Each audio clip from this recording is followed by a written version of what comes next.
Oh là, catastrophe. Catastrophe. Non, je sais même pas s'il écrira le papier. Bah ouais. Elle avait fait le tout du travail, je sais pas. Une En tout cas, moi c'est je terminé, c'est pas et puis- terrible, mais voilà. Et la SCOL qui me fait, mais il n'y a jamais eu de convention de stage. Bah, il devait écrire, et puis ça fait Dommage. depuis octobre qu'il est parti qui me. Tu vois, Et Revient elle l'année pouvait prochaine. pas m'aider, je sais pas. En fait, moi, moi, c'est ce pas papier. papier. Enfin, un papier. La paperasse, je fais juste Si elle écrit pas, elle l'écrit pas. C'est ça. Il était connecté? Ouais, moi, là, j'ai même pas. De toute façon, il a fait des trucs tellement complexes.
Pour cette soutenance, les deux rapporteurs sont donc Philippe Fraisse qui me fait le plaisir d'être à distance malgré l'horaire très matinal, donc professeur des universités de l'Université de Montpellier.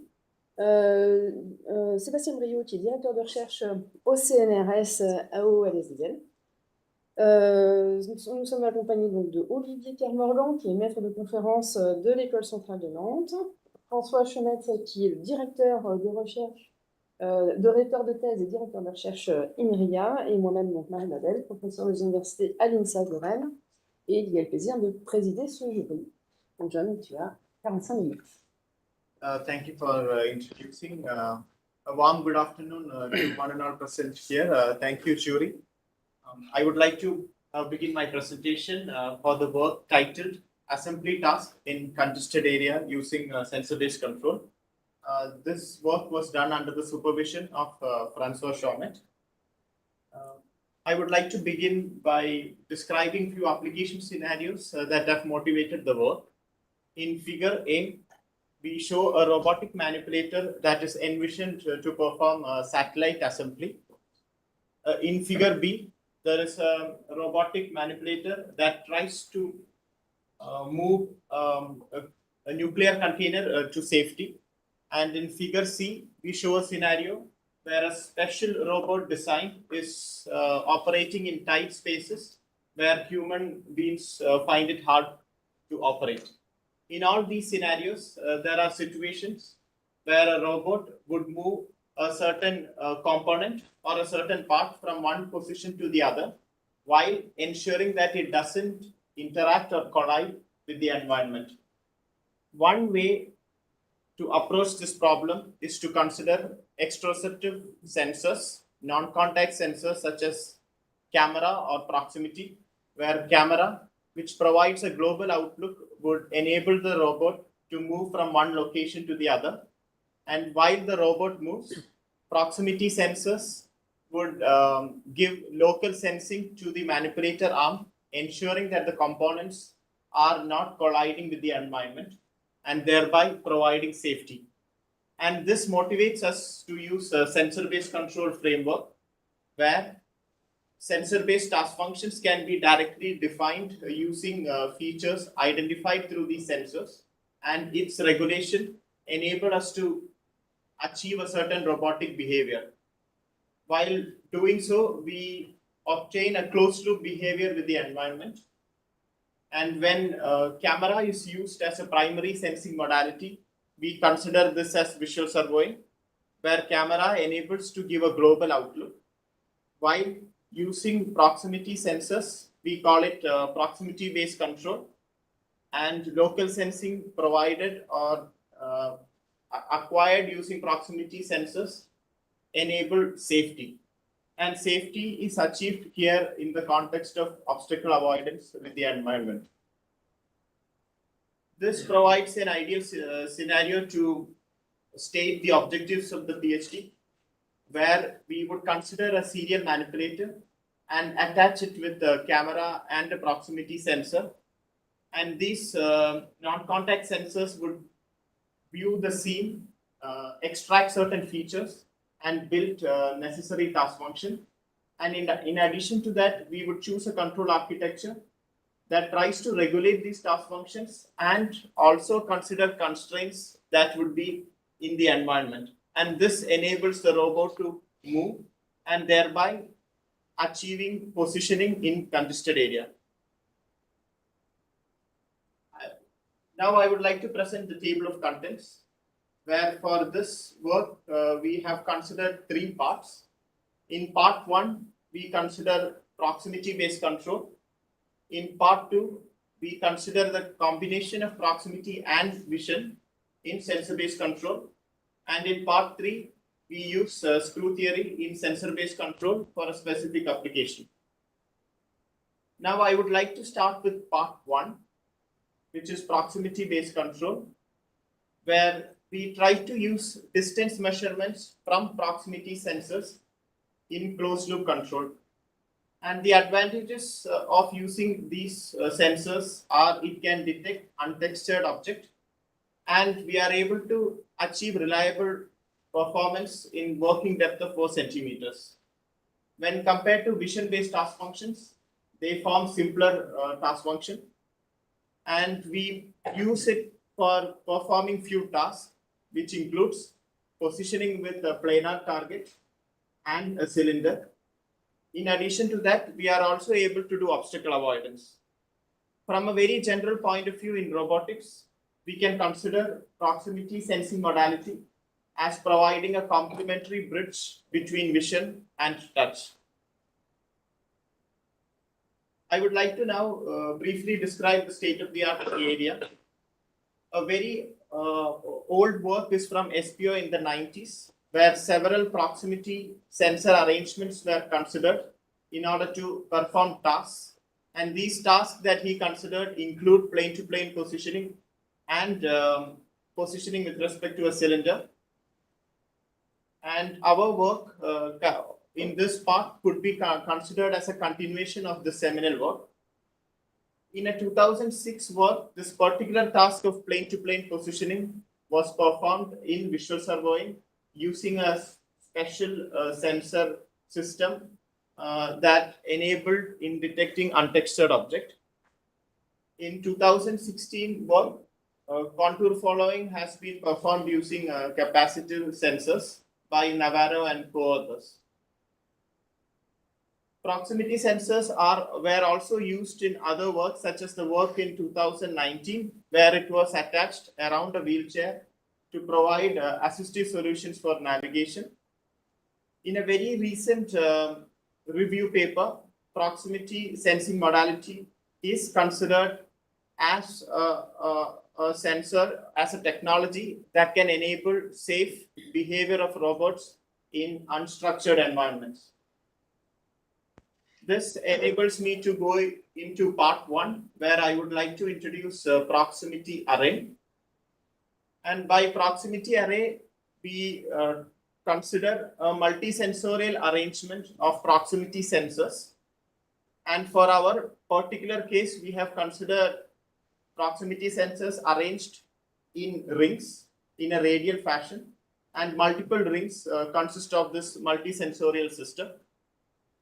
The design of control over here, like other tasks in sensor-based control, is based on the interaction matrix. And this interaction matrix would map the variation of the distance that is measured with spatial velocity vector. The interaction matrix considered over here would depend on the extrinsic parameters, which would include the angle and distance parameter of the rings, which is the distance between the ring and the radius of the ring. In addition to that, it also involves an unknown parameter, which is the target normal of the surface. We could either use this as a primary sensing modality, where we could attach it to the end effector as shown in figure B, or we could attach it around the links of the manipulator, where each ring could be attached to the link of the choice, and this would enable obstacle avoidance. In the next section, I would show a task where proximity sensors are used as primary sensing modality to position with respect to a planar surface.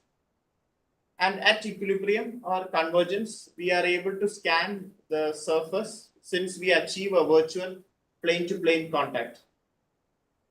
This task could be performed using sensor-based task functions, which could be built using, in our case, either by 3 sensors, which leads to minimal usage of sensors, or 4, which results in redundant number of sensors. And these task functions can be regulated using the standard control law, which involves the pseudo-inverse of the corresponding interaction matrix. The interaction matrix can be evaluated using either the actual model, which would involve the estimation of the unknown target normal parameter, or it could be evaluated as simplified model, where one choice is to evaluate it at equilibrium. For this particular case, we would like to show an experimentation, and we have considered the experimental setup shown in figure A, which involves a 7 degree of freedom manipulator. And to that, we have considered a proximity array consisting of 2 half rings. Each of these half rings has 9 sensors each. However, we use either 3 or 4 to perform the task. Due to the lack of time, I would like to show case 2 that was considered in the manuscript, where we use redundant sensors and simplified model, and we try to converge to a parallel configuration. Before beginning the video, I would like to describe the structure of the video, where we show the behavior of the robot. And in the plots that is divided into 2 parts, we have the task function evolution and end effector velocity. As can be observed, the robot converges to the desired goal, which is the parallel position, and the task function goes to 0. And while at convergence, we perform a sequence of linear velocities, which enables the robot to scan the surface by moving to the left then down to the right, and following a rectangular trajectory. And all the while, the task function remains 0, which enables surface inspection of the surface.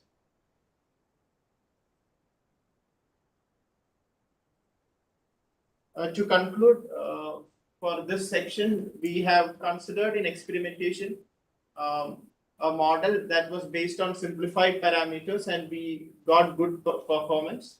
In general, from experimental results, we consider the convergence domain to be large. In an ideal scenario where we have perfect parameters, the equilibrium point is globally asymptotically stable. With approximate model, it is locally asymptotically stable, and we would be exploring this a bit more in the next section.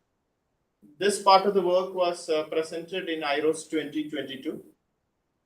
Now I move on to the stability analysis for this task, where our purpose is to try to understand the errors that can be handled using extrinsic parameters, which is the alpha, the angular parameter and the distance parameters, and the unknown target normal parameter in interaction metrics. So as a first step, we obtain an analytical form of the pseudo-inverse, which involves two matrices, the matrix P, which depends only on the unknown target normal parameter, and additionally, it involves another matrix, which is L minus, which is like a reflexive generalized left inverse. And this, in general, depends mainly on extrinsic parameters. This allows us to propose a new controller, which also provides exponential reduction in ideal scenario in task space. So we try to study two closed loop matrices, one with classical controller and then with the new controller.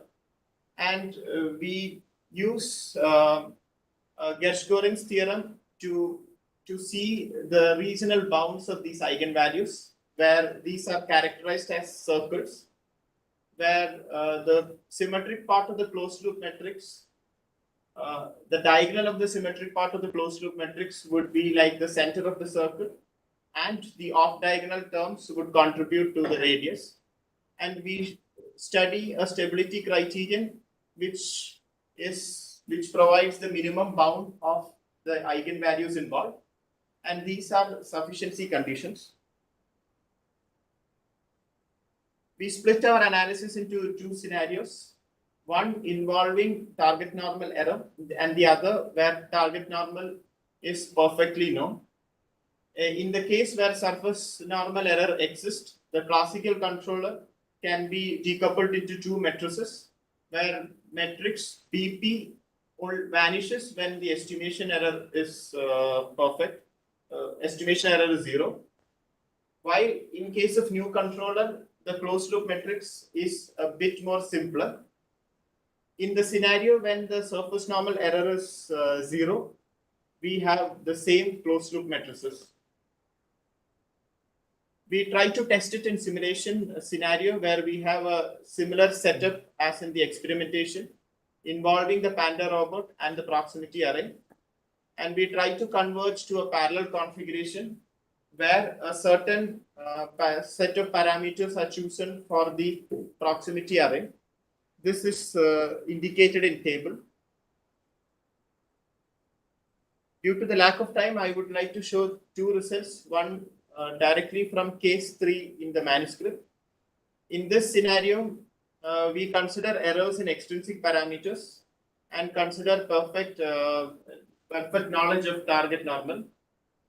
And we expect the closed loop controller to behave better. To briefly describe the plot, we have the robot behavior on the top, and we have 3 plots. The top left is the task function, the left bottom is the control input, and the right one is the stability criterion. As can be observed, since the closed loop matrices are the same, the task evolution for both minimal and redundant sensors are the same, and also the stability criterion is the same. However, we notice that for minimal scenario with new controller, the robot trajectory is less desirable. As the final scenario, we consider error in target normal parameter. And because of the decoupling of decomposition of the pseudo-inverse, we expect classical controller to behave worse. As can be observed in the simulation, the stability criterion goes below 0, and which leads to instability for classical controller. However, stability criterion stays above and the new controller converges. From this part of the work, which was accepted in IEEE RAL, we saw that we could decompose the pseudo-inverse, and this led to the proposal of a new controller. Stability conditions were considered based on this idea of regional bounds of eigenvalues. And what was anticipated from the decomposition of pseudo-inverse were obtained through simulation results, where in general, new controller behaves better with target normal error, and the classical controller behaves better in handling extrinsic errors. Now I would like to move on to the final task, where we consider proximity array as primary sensing modality, where we try to converge with respect to the surface of a cylinder. And at convergence, we have a virtual cylindrical joint. Since we don't have much time, we would concentrate here on using 4 sensors, which is the minimal case.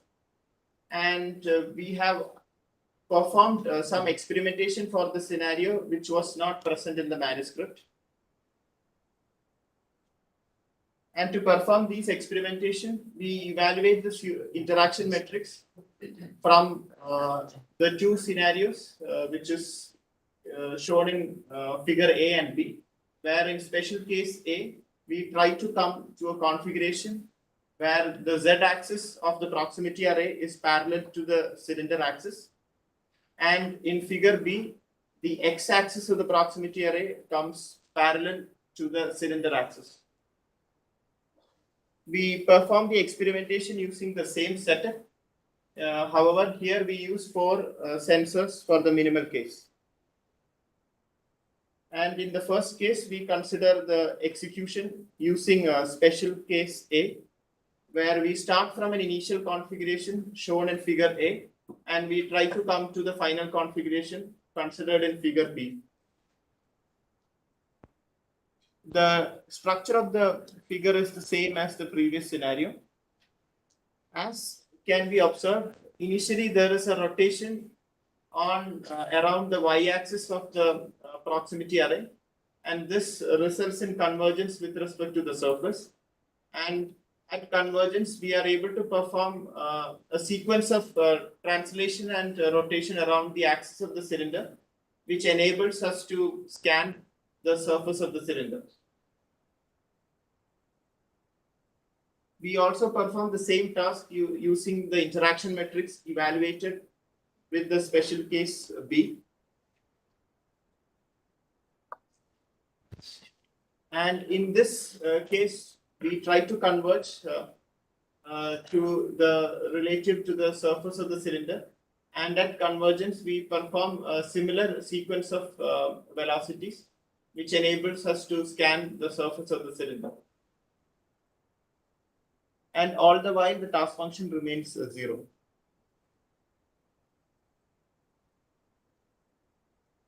From this part of the work, where for experimentation, we considered the approximate model of interaction metrics. We obtained good results in experimentation. The task considered for experimentation is locally asymptotically stable. At this moment, detailed stability analysis similar to the previous task is missing. This ends part 1, and now I would like to move on to part 2 of the presentation, where we combine proximity and vision information in sensor-based control. To begin, I would like to describe a bit of the state of the art in the area. A classical work on safety is associated to achieving obstacle avoidance. And in this, there is a work in 85 by Titre, which looks at artificial potential field, where a repulsive potential is considered around the obstacle, and this allows the robot to move away from collision. In a similar work, in 85, obstacle avoidance point is considered as a closest point that of the manipulator to the obstacle, and a particular velocity vector is assigned to move it away from the manipulator, from the obstacle. These constraints in general could be considered in sensor-based control framework by considering weights that are associated with sensor features. And in case of obstacle avoidance, this would behave similar as a repulsive potential. In alternate work in 87, instead of providing artificial potential field, the case of inequality constraints was considered, and this was suggested to improve performance of the robot behavior when there are objects on the opposite sides, or it also, in addition, enables the robot to come very close to the obstacle. In a general sense, in the recent years, these ideas have been generalized into control barrier function, which enables by providing necessary and sufficient conditions to handle safety. From a practical point of view, local sensing is required to look into the obstacle and ensure obstacle avoidance. And this comes under the modality of sensitive skin. And a practical realization of this skin is considered in the work in 2019, where in addition to proximity, there are other sensing modalities.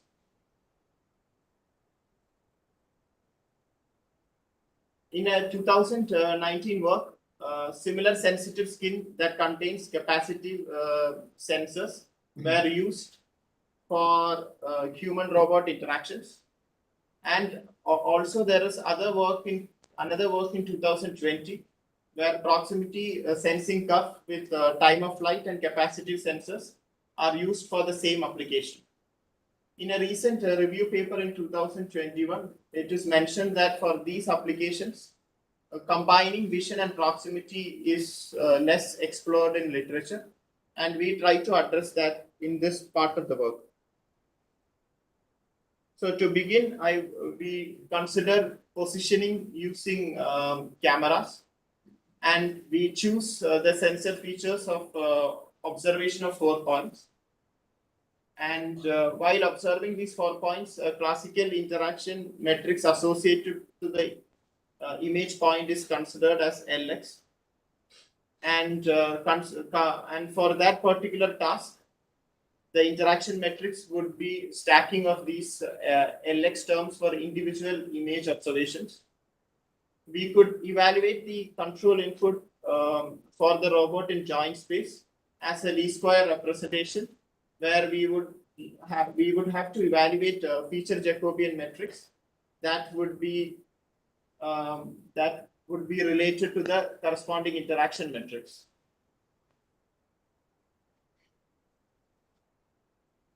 And next, we try to perform obstacle avoidance using proximity-based control, where while observing the proximity signal kinematics at target, there is a term which resembles the contact separation velocity, and this enables us to perceive the problem in terms of contact constraints, where we could define a function which is like a task function, which provides the signed distance between the sensor and the target observed.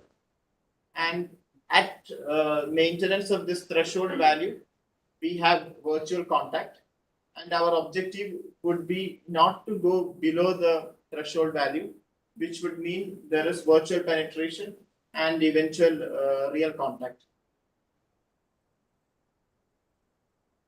In order to practically implement it, we consider we hope to achieve a set C, where the joint state of the robot ensures that the inequality is satisfied. So in a sense, we want to achieve forward invariance, where if the initial joint state is inside the set, we also hope that the eventual joint states remain in the set. This is achieved through control barrier function, where in order to maintain the set, an additional inequality is considered, which would involve the feature Jacobian matrix of the proximity sensors and another function which is an alpha function, which is of extended class scale, which is essentially a strictly increasing function that passes through origin. And for the case of experimentation, we consider this as a linear function that is related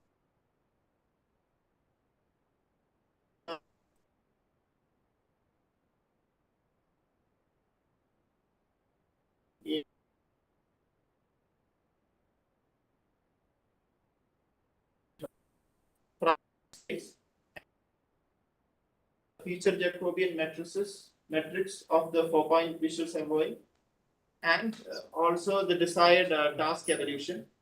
In addition, we would also have the linear constraints, which would involve the feature Jacobian matrix of proximity sensor and the chosen behavior in task space.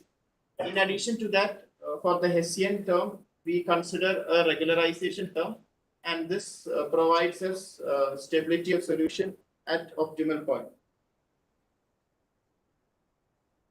As well known, we can consider the optimal solution using the first order necessary conditions, and we try to look into the gradient of Lagrangian, which would involve the involvement of terms from both vision sensors and proximity sensors, and we would choose scenarios in experimentation which would involve good balance between these two terms.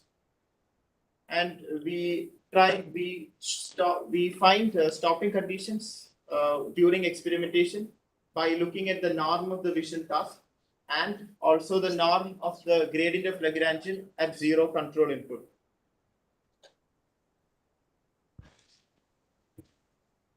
The experimentation is performed using the same Pander robot, which is a 7-degree of freedom robot. To this, we attach a camera and 2 proximity rings. Each of these rings has 18 sensors.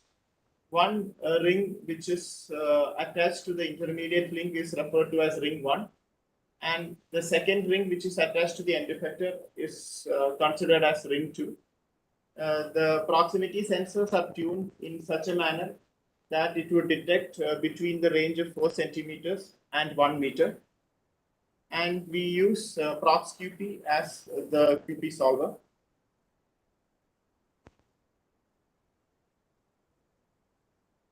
So we have considered several experimental scenarios.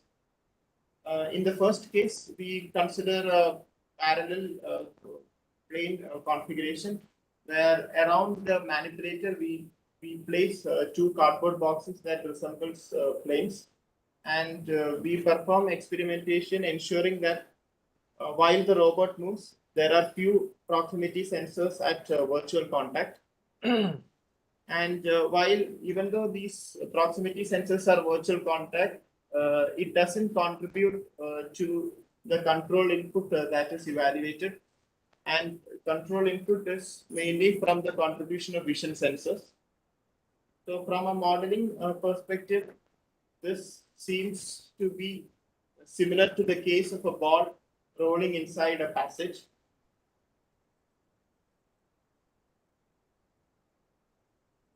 And this is the experimental video considering this scenario, where I would like to describe the structure of the video. On the top left, we have the camera view. On the top right, we have the robot behavior. And at the bottom, there is the plot. And this plot is divided into 4 parts. One involving the vision task function. On the right top, it's the control input. At the bottom, there are the control barrier functions that is associated with both rings. Since each of these rings has 18 sensors involved, in total we have 36 task functions associated with each proximity sensors.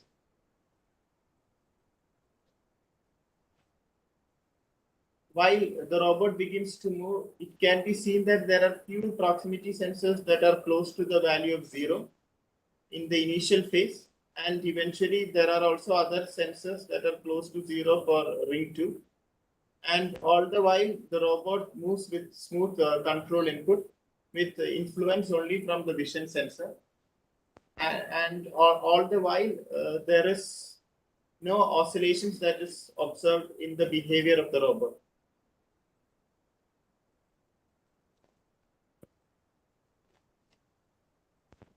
In the second case, we transition from case 1, where we look at two cardboard boxes that are placed close to the goal of the vision task. We try to rotate it in such a manner that the proximity which detects these boxes would prevent from converging to the global minimum of the vision task function. And at convergence, there is a balance between vision sensors and proximity sensors. And from a modeling perspective, this can be seen as a ball rolling in a passage with width decreasing.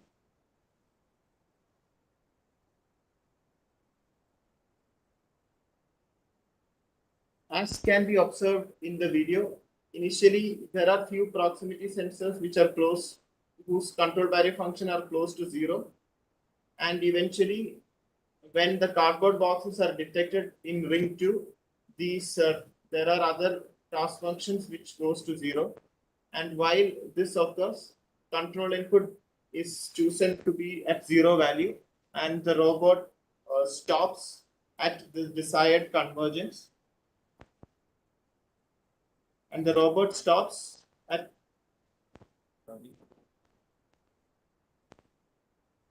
robot stops while converging to a minimum in vision space.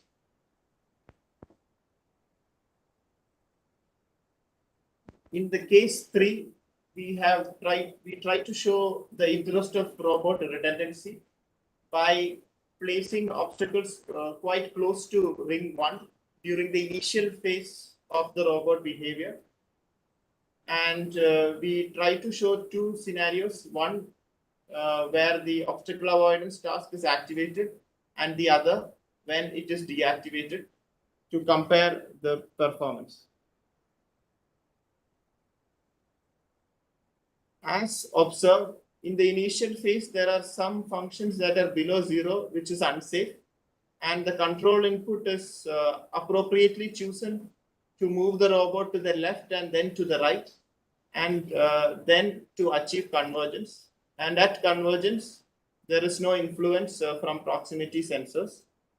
And in this case, without obstacle avoidance task, we see that the robot collides with the obstacle on the right. In the fourth case, we transition from case 3 by placing the obstacle in such a way that the ring 1 would interact at convergence. These are the slanted legs that is considered in the figure. And at final configuration, there is one proximity sensor that is at virtual contact.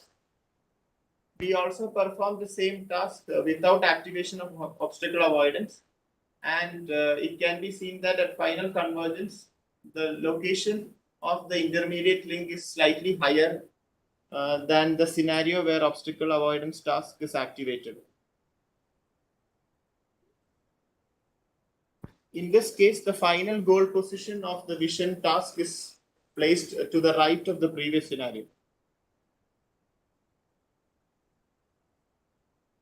As can be seen, initially there is no proximity sensor close to the 0 value.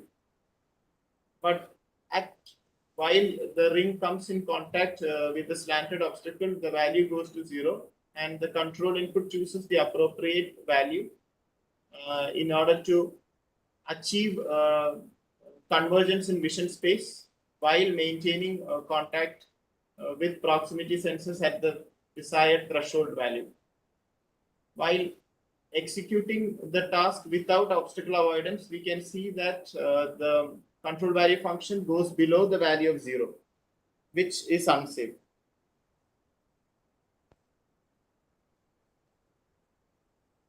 So in all of these previous 4 cases, we considered static objects, and in this scenario, we would like to look into a case where we use dynamic objects, and we try to interact with each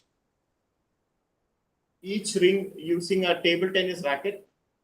The task begins at the convergence of visual task function, and then the T racket is brought into close contact with the ring 1 at 4 instances, and at each of these instances, the control value function goes to 0. And the robot moves in such a manner that it tries to enlarge the value of the task function. In the second phase, we interact with the ring 2, and at each instances, when the value of the function goes to 0, we have appropriate behavior in order to ensure safety. Once the TT racket moves away, it can also be seen that the vision task function comes back to its global minimum.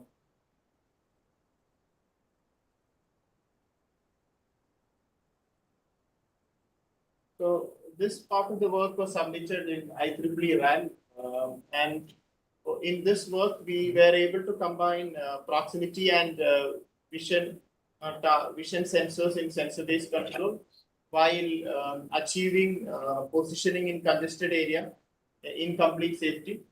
We were able to operate at 4 centimeters in case of proximity sensors, which is kind of the limit of the sensor. And the optimal solutions that were obtained at convergence were stable to modeling errors and uncertainties and sensor noise. Now I would like to move on to part 3 of the talk, which is to use screw theory in sensor-based control. In general, sensor features in the area can be considered as functions of the relative force between the sensor and the detected target. The variation of the sensor signal admits a screw product, and this would enable us to obtain an interaction screw, which would become the components of the interaction matrix. A classical idea is the idea of virtual linkage, where we look at the reciprocal space associated with these interaction screws that enable us to perform secondary tasks. Here in this work, we try to look at another idea, which is called the dual basis, which enables us to perform regulation, just like pseudo-inverse. So associated with each of these interaction screws, we try to identify the dual basis whose components would give Kronecker delta when evaluating screw product. And these components can build a matrix G. And this matrix G can be used as a reflexive generalized left inverse in case of minimal sensors. This in turn leads to closed form equations in sensor-based control.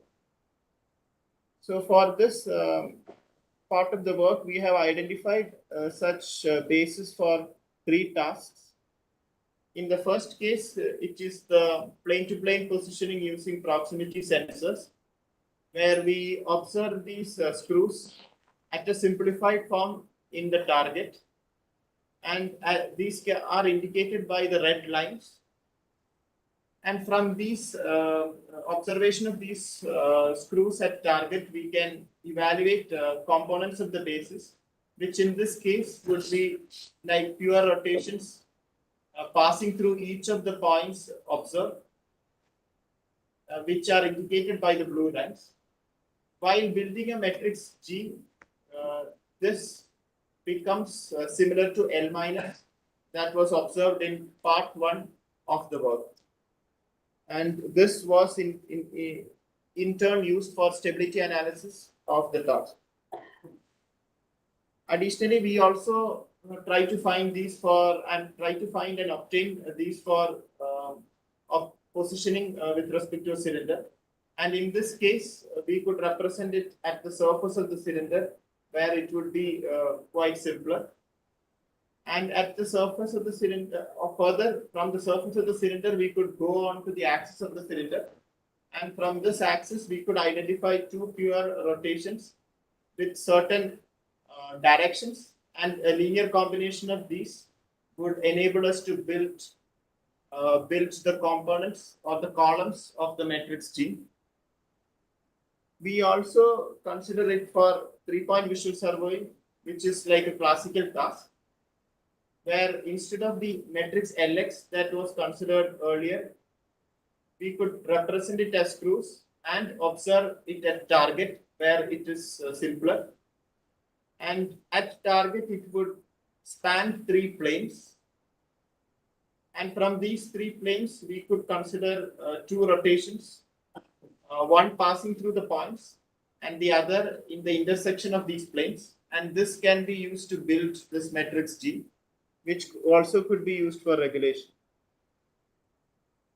So this part of the work was done because so these kind of matrices, these kind of directions were considered in the matrix that was obtained from the decomposition of pseudo-inverse, which was part of the stability analysis in part 1. And we have been further able to also obtain this for other tasks. And this leads to closed form equations. And a part of this work has been already presented in an ICRA workshop in 2023. This brings me to the end of the part 3, and I would like to now state the general conclusions of the work. In this work, we have considered multi-sensory system consisting of proximity sensors. These could be used as primary sensing modality, and while using them as primary sensing modality, we have performed positioning with respect to a planar surface and positioning with respect to a cylinder. We were also able to perform stability analysis for the task of positioning with respect to a plane. Additionally, we also combined vision and proximity sensors in QP framework. And we also further explored this idea of decomposition of pseudo-inverse by applying screw theory and identifying dual bases for 2 other tasks in sensor-based control. Before ending the presentation, I would like to give some future perspectives of the work. We could further extend the use of proximity sensors by looking at positioning with arbitrary shape, or by performing reactive pre-shaping for grasping, where proximity sensors can be attached to the inside of the hands of a robotic hand. Also, we could extend on this work by attaching several other proximity sensors around the arms of the manipulator. This would be more appropriate in dealing with dynamic obstacles or for interacting with human beings. Additionally, there are few other constraints that are part of practical robotic applications, which also needs to be considered, such as occlusion and joint limits. We have concentrated on use of non-contact sensors. However, for the full cycle of assembly task, we should also, in addition, consider contact sensors such as force. This could also enable us to move from one location to the other in the environment, avoid collisions to provide safety, and also insert the components at the specified location. Finally, we would also like to extend on part 3 by trying to find some practical applications for these dual bases. I would like to end my presentation by thanking Francois Pasto for fabricating the proximity sensors. I would also like to thank Fabian Spindler for enabling in setting up the experimental platform. Thank you. Thanks a lot for listening to the presentation. Thanks, John. Perhaps we can start with a question from Philippe. Philippe? Okay, oui. Thank you for your presentation, John. I really appreciated this is a very nice presentation and summarizing very well your work. And as I mentioned in my report, I really appreciated the thesis document. It's very interesting to propose and to try to, okay, you did your best to provide a sensor-based control strategy. I mean, you try to unify all sensor in the same control strategy, and it's very challenging work, clearly, because this is proximity sensor and vision sensor, or any other, type of sensor have a different, features. And in the case of proximity sensor, I have a question about your stability analysis, because if I take into account the capacitive sensor, for instance, and time of flight sensor, they are quite different, in terms of feature and accuracy.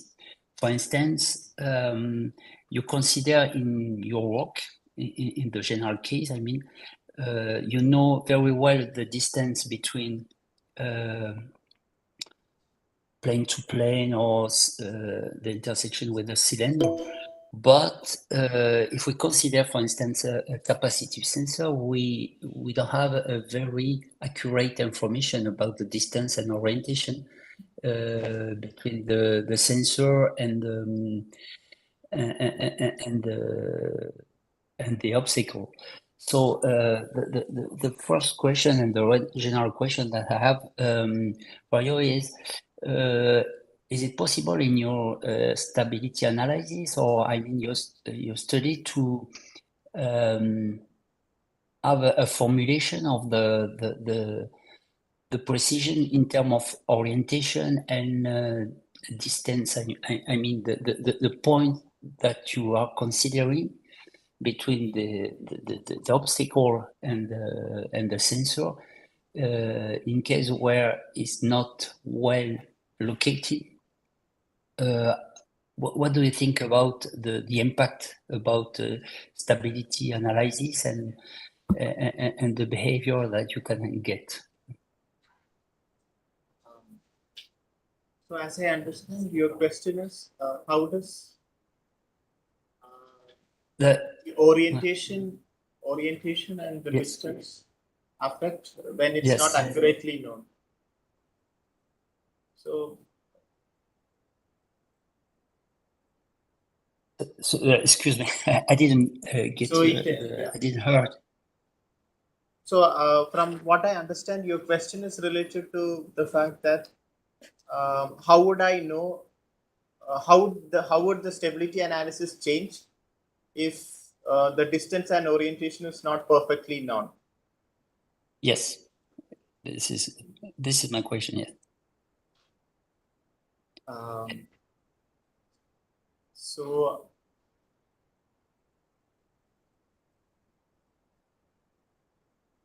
I would say the stability analysis from our scenario depends on the pseudo-inverse, and when we take the analytical form of the pseudo-inverse, there is a certain structure involved in the rows of this interaction matrix that enables us to get the analytical form. While looking at an obstacle for which where an angular parameter also achieved, there are similar interaction matrices where there would be an additional direction term that would also appear. And that additional direction term, depending on the angle, would also affect the rows of the interaction matrix. And then if there is any similar structure, then probably we could also get an analytical pseudo-inverse. There is a work not related to capacitive sensors, but an extension of the idea of proximity sensors by SPO, where he looks at this orientation term. And these are also screws, where the direction of the screw will be affected by the angular terms. So in those cases, maybe the stability analysis could be extended. But that is not related to capacitive sensors per se. So I am not sure how that how time of flight sensors could be extended into capacitive sensors. Okay, thank you for. Because with the capacitive sensor, we just have a distance in a half sphere, and this is maybe more difficult to get a stability convergence. Okay, thank you. It was just a general question because your work is very interesting, and what you are showing is promising because you demonstrate both the stability, and at the same time you have proposed different experimental experiments at different steps of your work, and showing that the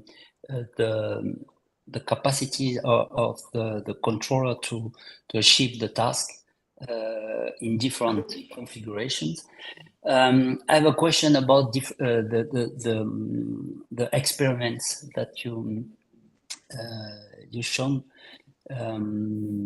Okay, I think it's a slide 50, maybe, or maybe 49. I don't know exactly. Because there is not on the video that the number of the slide is not. It's maybe before, maybe one before. No, I don't know. It's stop criterion of the QP.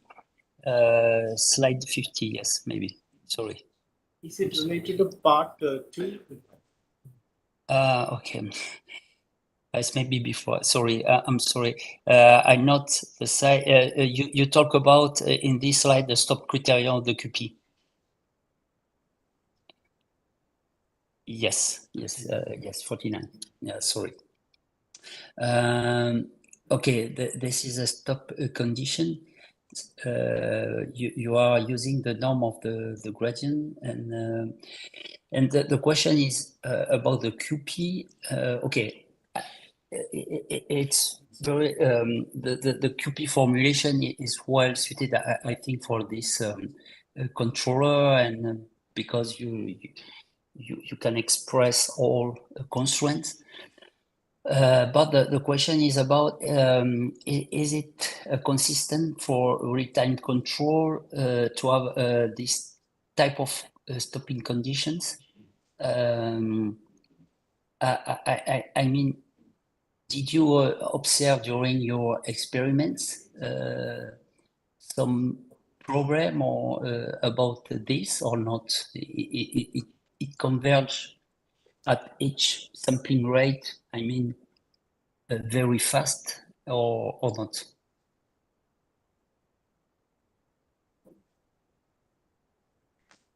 So you mean at convergence, if I am looking at the norm of the gradient, whether it takes time to stop? Is that your question? My question is yes. My question is, by using this stop conditions, I mean the norm of the gradient, does it converge at each time? Do you have any problem with these stop conditions? I mean, in terms of the time of convergence, So for the case, we used, so this was used for case 2. And at case 2, while at the final convergence point, it would take some time for it to fall below a threshold value. So it depends on the choice of the threshold value. So the QP solver in general was fast, but I look at the stopping condition at convergence, and for this case 2, the timing depends on the choice of the threshold value. So for the task that I considered, from what I remember, there was some time, it came to the final configuration, it converged, and then the norm fell below the threshold.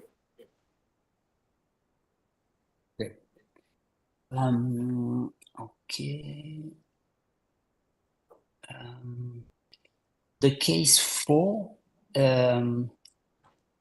with the obstacle affecting ring 1 in the final phase, it's very nice experiments, because this is what we can face in industrial environment, for instance, or in very dense environments.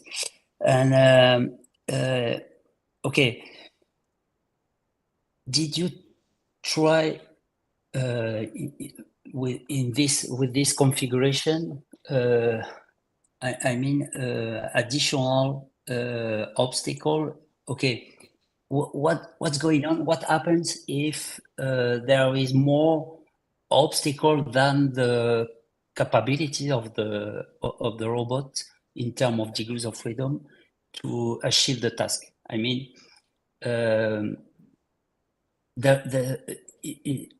okay, did you try this case? So what you mean is that if I start including more obstacles, yeah, what would happen? Whether it would what? Yes. So in case 3, we have 2 obstacles. So yeah, and if your question is what if we had 3 or 4 or more obstacles? More obstacles than the robot cannot achieve the task, right? This is the objective. This is just to analyze the behavior and the capacity of your controller to stop the motion, or to be stable in very complex, complicated situation. So I guess what you are referring to is case 2, where we try to stop when there are 2 obstacles. Then in simulation, I try to add 1 more obstacle where it again stops. However, this was done on ring 2, the one closer to the camera. Maybe what you want is probably an obstacle that is closer to ring 1, and then it must somehow prevent a robot from operating, and those scenarios have not been considered. So I would say, from what I understand from your question, the most challenging would be to have more obstacles close to ring 1, and then try to see how the robot behaves. And though that experimentation, was not done, the closest was case 3, where it tries to pass and go to convergence. So there were experimentation where I would try to shift the obstacle more closer to the robot. So in those cases, the robot stays or goes back. So again, it's related to the perception of the problem as it's a contact constraint. So there are situations where it would stay at a certain point when there are more obstacles close to ring 1. And if the motion of the robot is quite fast, it can also move a little backwards, like an impulsive motion. So in general, it works, but more situations like the one that you have suggested needs to be experimentally performed to have a better idea of the controller. In general, I would say these situations are handled. I'm not sure if I was clear. No. Yeah, yes. No, I'm curious about the behavior and if there is oscillation in that case, trying to achieve the task, avoiding obstacle, and what. Okay, the question is what's going on, what happens in that case. But okay, of course, if you didn't try, it's a good. A test, I mean, good experiment to assess the behavior of the controller. So, but the experiment that you did are very impressive, and your work is very. I think it's very promising, and I really appreciated all things that you did, and this is why I asked a question about further development and maybe to make sure that your controller is very robust. I mean, in case where we have more obstacle than the capability of the robot, because in that case. CBF that you mentioned to ensure the safety should block. I mean the behavior of the robot and stop the robot. I mean, okay, Yeah. I'm not sure. Yes. So you are talking about situations where it could show again the video. yes.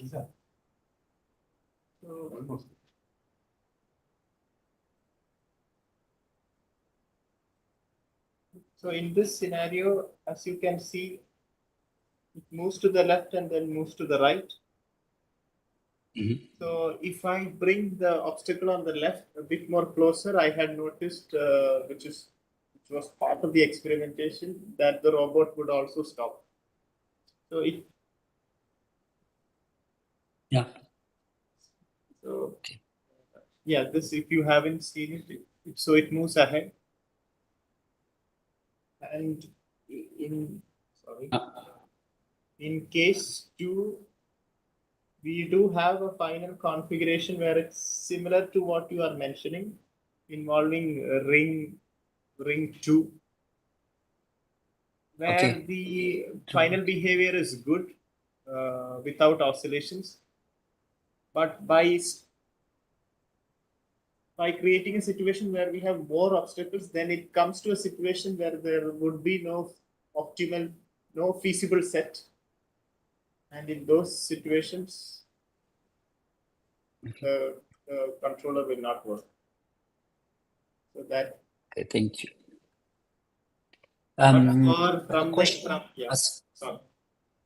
Sorry, I didn't hear you. Yeah, for an industrial setting or in terms of static obstacles or objects in the workspace, I think these results indicate that it should work in almost all scenarios. But yeah. Okay, thank you for the answer. In the future work that you have presented at the end of your presentation, you propose to combine a non-contact sensor with contact sensors, and okay, this is also my objective in my work, and and I have a question about that because there is clearly a discontinuity when we are in contact because we are going from free motion to constraint motion. And how did you think, okay, what is your vision or your opinion about this problem and how to, do you think that with the method and the control method that you have developed, you could address this problem, or do you think that you need to use a new mathematical tools or new control method in addition of the work that you done in this thesis? So it is not exactly clear if, how this could be done, but one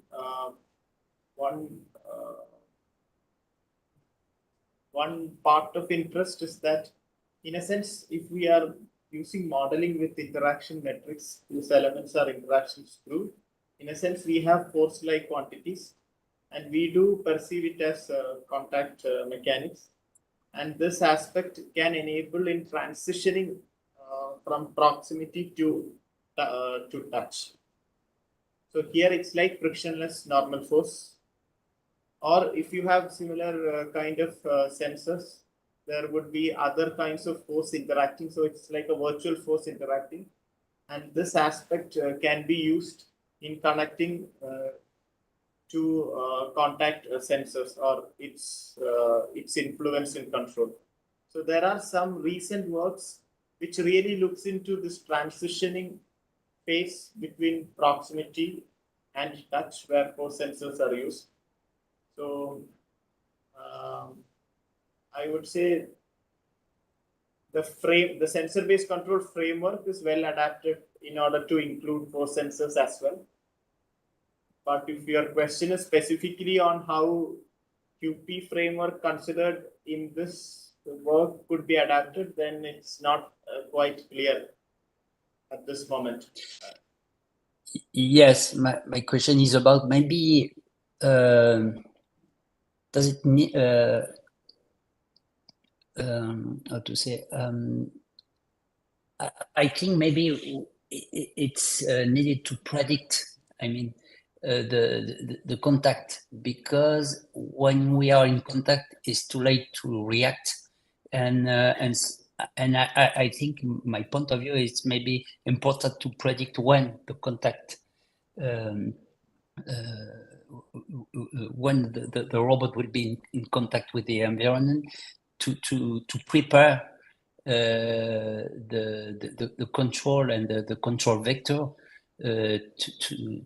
to have the right control command at the right time. I mean, it's like when we are walking, when a humanoid robot is walking, it's very important to know when the single phase or double phase happens. So okay, this is just important to know, and I would like to know your vision about that. But I think it will be important to predict the contact to make sure that there is no instability when the contact happens. I think it's a good point, and the proximity sensors, because it measures distance, can really enable in this prediction process. And the interaction metrics considered, in a sense, is along the normal force.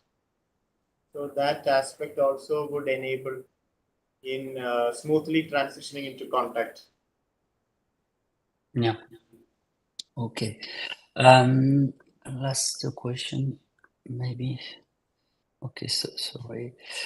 Okay, and in your general conclusion, you mentioned that in the previous slide, you want to explore the idea of the dual basis in sensor-based control. This is very nice concept, and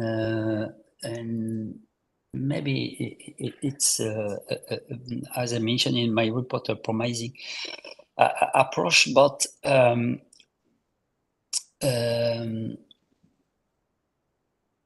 what is okay? You want to explore this idea and to propose new controller. What is your idea? What is your? Could you clarify or maybe detail the? So right now we could use it this for. idea. So right now we could use it for regulation. So the idea is to see what happens to the trajectory when it is either with the pseudo-inverse or a dual basis, and whether additional properties could be obtained from that. The pseudo-inverse would have a certain behavior, and we want to see the difference of the trajectory and its characteristics. So it's not entirely clear now. So that is one line of work where we could, while achieve. So in ideal case, we want to achieve exponential reduction, and while doing so, how do you move from an initial point to a final point? And another idea is there can be because it's sensor-based control and because it's perception action coupling. It is also interesting to see that we could achieve other forms of attractors for the closed loop dynamical system that is involved in using sensor-based control frameworks. So in a sense, there is a closed loop interaction with the environment. And in biological systems, there are these rhythmic oscillations that happen. So and it would be interesting to see how other attractors of a closed loop system could be achieved using the dual basis. Because we have more freedom in terms of the components. Okay, thank you. Okay, now. Okay.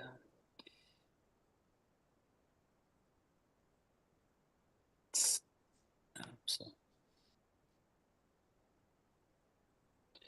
Okay.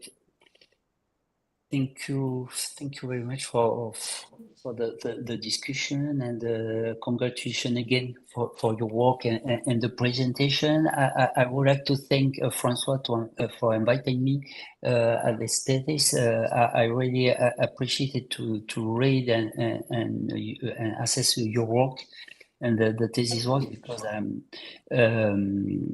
working on this. On this topic, and in the future we plan to develop two robotic arm, including capacitive sensing, capacitive scheme on the robotic arm, and I think this work is a contribution, a scientific contribution, significant contribution in the domain and sensor-based control, and we will maybe explore this way, and thank you again, and congratulations. Thank you for your comments and questions. Many thanks, Philippe. So I propose to give the floor to Sébastien Rio. Yes, thank you, Marie. Thank you, John, for this presentation and for this nice manuscript that was really pleasant to read. There is a huge quantity of works, clearly, which are there are several contributions, and the work is very interesting. Before going further, thank you to François for inviting me to participate to this jury, because the topic for me is also very interesting in respect to what they do. You did a lot of work, clearly, during your thesis, and you have decided today to present almost all your work in this presentation. Personally, I would have preferred that you present a bit less, but that you go more in details in some parts. It's my opinion. You decided to take another choice. But for instance, I would have preferred that you go deeper into the stability analysis, or that you rather than showing a lot of things that at the end, even if you made a very dynamic presentation, but it was, even if I have read in detail the thesis, a bit hard to follow from. Okay. So, but anyway, as I told you, I have appreciated all the work and all the quantitative results that you have obtained. There was a question of terminology in the report regarding the screw. I don't want to come back on it, but for the manuscript, as well for the final manuscript, I would like to see the terminology corrected. Not well appropriated. I have several questions, and I will go step by step. So coming back to the definition of the interaction matrix for the proximity sensors.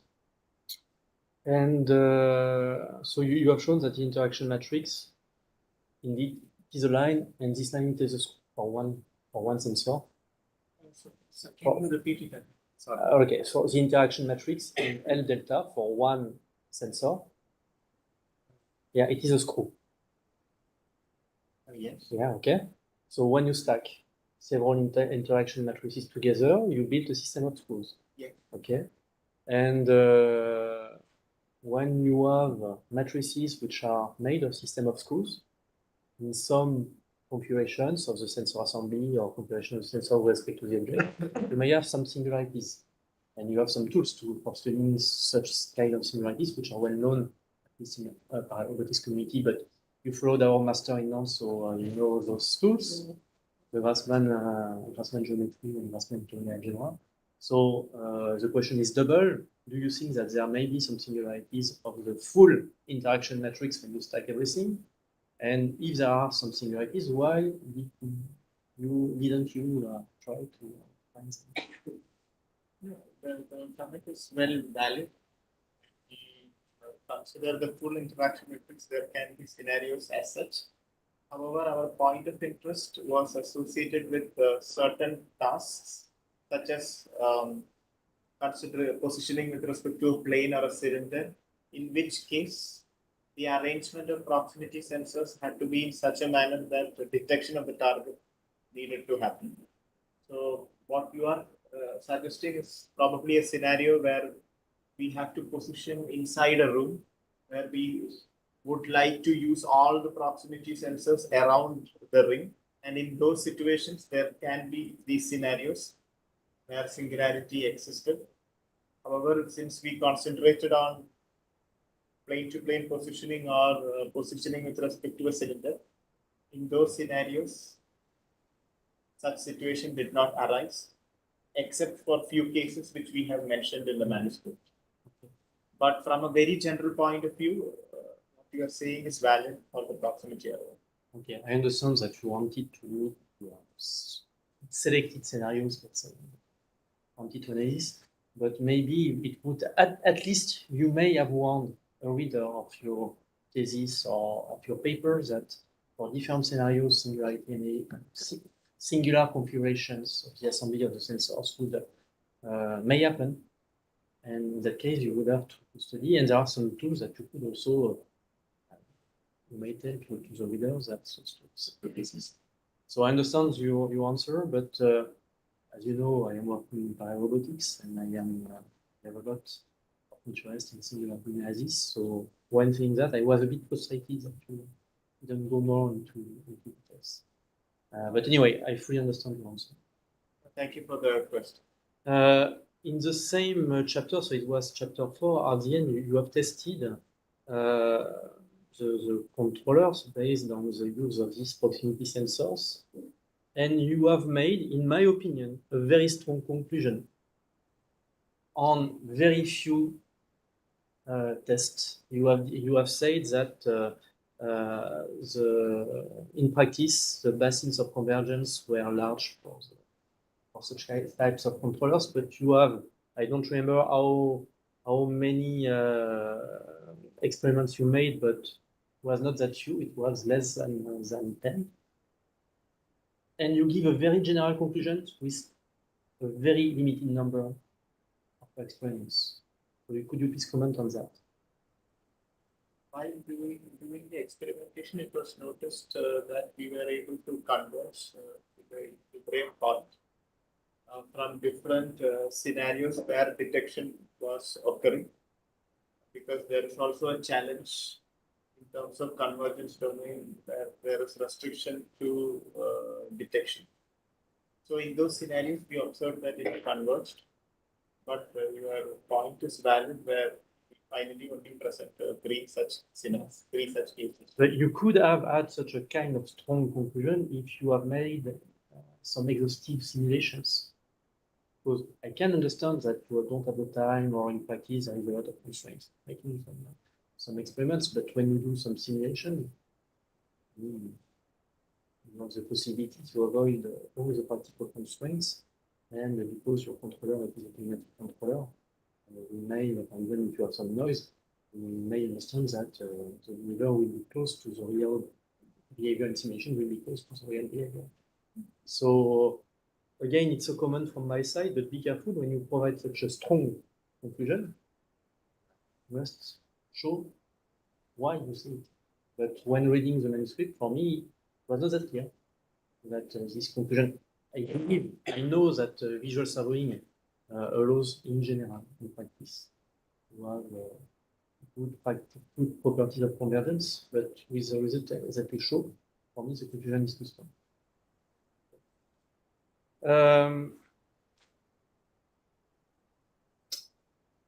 For me, the most interesting results that you had, for me, some other people may have some other advice. It's not a problem for me, but it is the part of the stability analysis. When you use Gershgorin, difficult name to pronounce, Gershgorin theorem to provide some intervals for convergence. And what was nice to show that you found one case, at least, for which when you overpass the criterion for convergence, you have instability of the controller. But what you only did, it was to check that the criterion was good.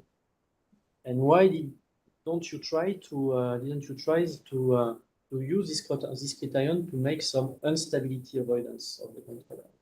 To use it directly in a controller to be sure that at the end you will never diverge. It's a good point.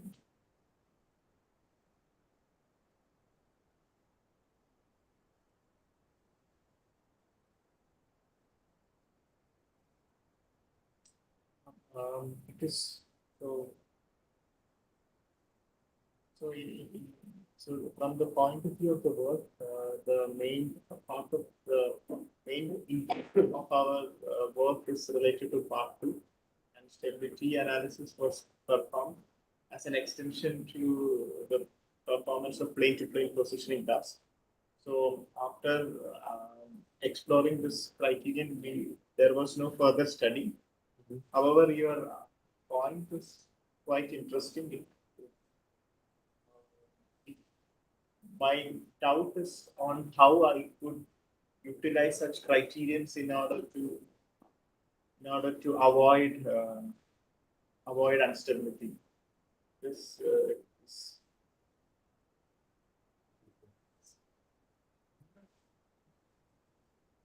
no, so what the question is, how to utilize this criterion inside the controller, to be sure that you never diverge. And the criterion involves quite complex, coupled and complicated terms that is not very clear on how to handle it. Okay. Because as I understand, if I have to use it in a controller, I must You must compute in real time the criterion to be sure that we never overpass the limits of the interval.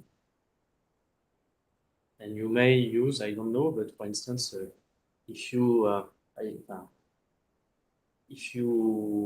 I know some controllers, for example, for stability avoidance, for singularity avoidance, sorry. So you have a criterion which compute a distance to the singularity, whatever the you put with a notion of distance, but it is a criterion. And you use this distance to singularity to avoid going into singularity. So as here you have some boundaries for the intervals, you have directly a notion of distance, which is boundaries that you may use to avoid going to the boundary. I would say this is definitely like future direction for the work. But from the point of view of the thesis, it was a bit of a deviation from the primary interest of the thesis. But what we are recommending is something that could be pursued as future perspective. It's an interesting idea. Why not use it also to ensure that convergence of purpose? I understand. Yes, if I can comment. In fact, in the closed-loop equation we are looking for, there is the true interaction matrix. In terms of the true parameter, they are unknown in practice. In fact, we cannot evaluate in real time what is the value of this unknown matrix because it is unknown. That is why the stability analysis can be used offline to give an idea about the error we can have. But I don't think it could be used in real time because we don't know what is the reality. Yeah, but if I mean, I understand that there are some inaccuracy when you build estimate interaction matrix, but even with some inaccuracy, you may, I mean, the idea is not to go directly on the boundary. You may take a safety to avoid to go to the boundary and not overpass this safety. So you may still use something. I'm not say I don't say that it is wise, but it is something that I had in mind. And in particular, I have these questions in mind because all the first part for me, with respect to what I do, was the most interesting since COVID. And I have been a bit frustrated to have no insight, no further explanation about all these questions. Anyway, so all this work is very interesting. Now going to part, second part 3, the second scientific part, but part 3 in terms of remembering. No, part 2. For the QP controller, is here. There is this regulation term, mu, which is used. And I was wondering, and it was one of my questions inside the report, what is the effect? So I think if I well remember, you take the value of mu as 10. This is the memory that I have, but I may be wrong. Anyway, you have selected for all the experiments a given value for mu, okay? But let's say it is 10, because selected even maybe something. But what about the behavior of the controller if you decided to take 1 or 100? If you modify the value of mu, is there an impact on the behavior of the system? What kind of impact? How to quantify? So the system, ideally, in our case, we would like an exponential reduction in dark phase. So the higher the value of the regularization term, it would deviate from this ideal trajectory and choose like a control input of a lower norm. The control input norm would reduce. So in our case, in general, we use it empirically. And our point of interest is at convergence. So if there is no proximity sensors, it's better to not use the regularization. Okay. Essentially, it deviates from the ideal trajectory because the control input norm would reduce. Okay, I see. So, okay. like a standard practice. Yeah, but even, for sure, I believe you, even if I am not used, I don't work with QP optimizers. It was just a question, a naive question for me to know what was. Maybe probably my last question, which is related to one question of Philippe for the last part, for the use of the dual basis. Okay? So you left many things as open as future works, but even during this presentation, you have shown that by using the dual basis, you were able still to control the robot based on the interaction. But instead of using the interaction matrix, you were using the dual basis, right?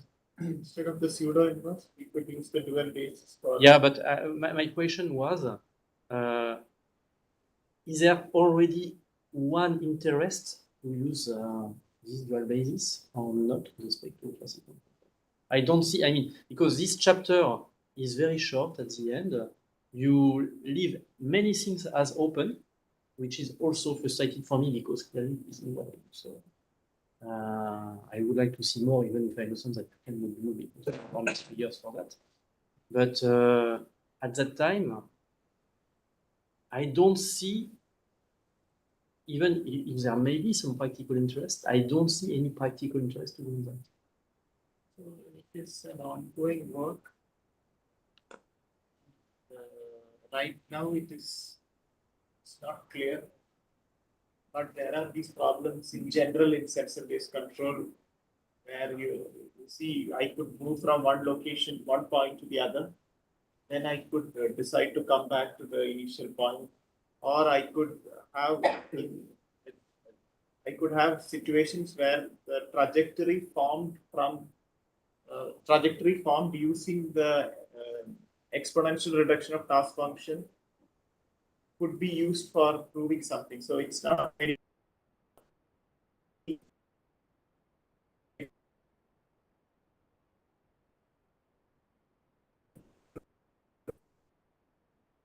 but since things are not quite clear at this moment, it's very hard to think further.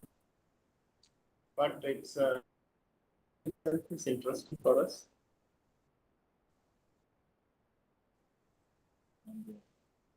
Further studies required to be done. Very last question, then I stop. In the first part, sorry, when you use some redundant set of proximity sensors, you use a minimal set of redundant sensors, so 4. And then after, in part 2, you go directly to 18. And between 4 and 18, there is like a wide panel of possibilities. So why going to 4 from 18? So in the initial case, it is to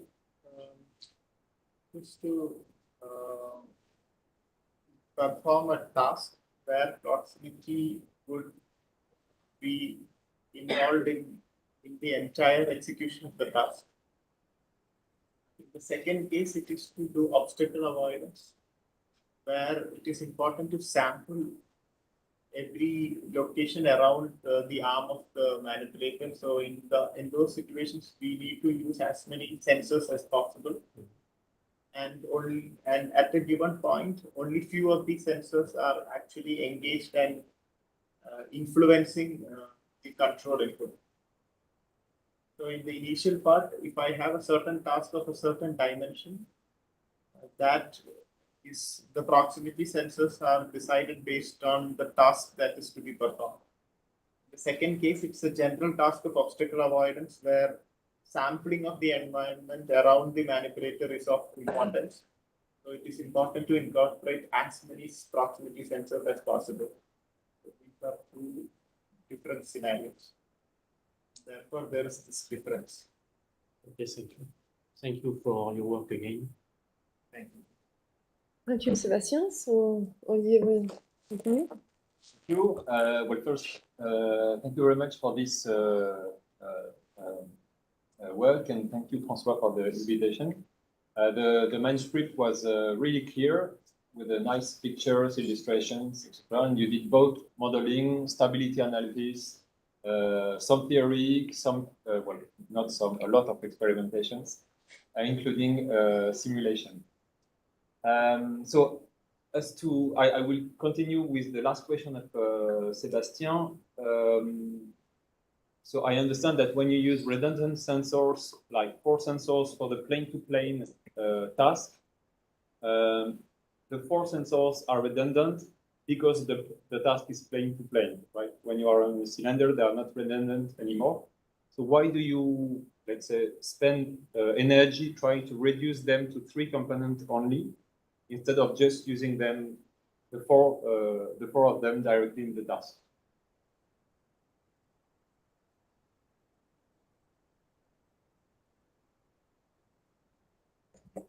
What would happen if you just use the 4 distance measurements instead of combining them back to 3 components?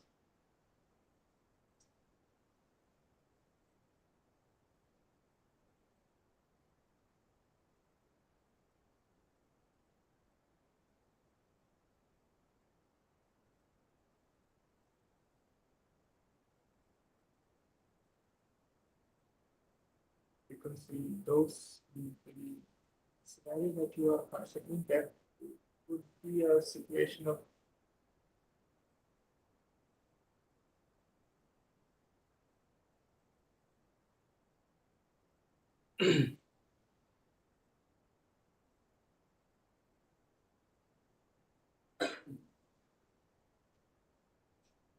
Maybe we can try.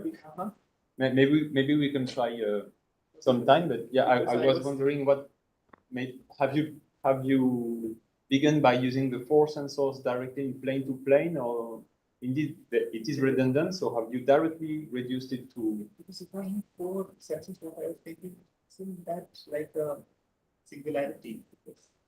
Yeah, probably. But so that is what I mentioned in, so that's what I was trying to think in positioning with respect to a cylinder. We have the scenario when all 4 directions are close in a small neighborhood. We have these directions approximately same, and this is like plane to plane positioning with 4 points. Mm-hmm. So you have these 4 points, and all are like lines, and they are linearly dependent, and it's like singularity throughout execution. So it doesn't make sense. Yeah, to use 4 sensors and to do plane to plane.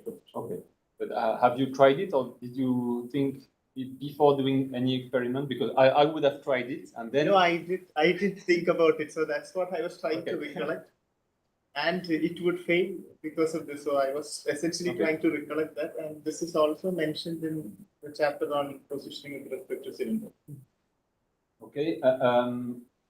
When reading your manuscript, I had a question for a very long time: how to estimate the normal to the surface that we are measuring. So you have, let's say, naive estimates that right from the beginning, like, well, let's just pick the axis of the sensor, and that's it. And only at the very end, when you are on obstacle avoidance, you give indeed some potential solutions to estimating the normals, whether time-based, so we use the same sensor during the motion to estimate, or position, let's say, dimension-based, when you actually use all the measurements of all the sensors to sort of reconstruct the underlying surface. So have you compared all these estimates? Because it seems that there are only a few hints at the end, but I'm not sure that you have actually used them in experiments. So I have used one in case of case 2. So in case